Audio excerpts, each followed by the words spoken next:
Cara, eu até uma respirada aqui. Mano, eu botei muita expectativa, velho. Muita expectativa. Porque desde WandaVision eu fiquei.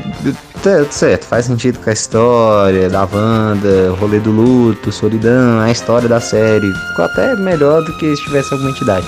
Mas o meu lado nerd, fã, queria ver uma entidade. Não precisa nem ser o Mephisto, Shuma Gorath, Citon. Porra, alguma entidade aí, porra. Eu quero ver Dinastia M nessa porra. Eu quero ver a Wanda. Eu quero ver a porra da Feiticeira Escarlate. Olhar assim e falar: No more mutants.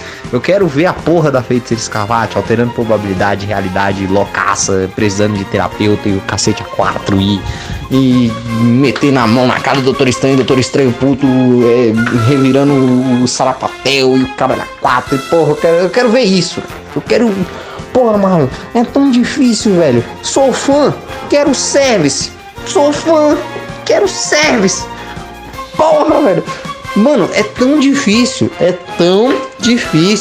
colocar a porra de uma entidade que é conectada diretamente à porra da vilã do filme, caralho. Porra, é tão difícil, caralho.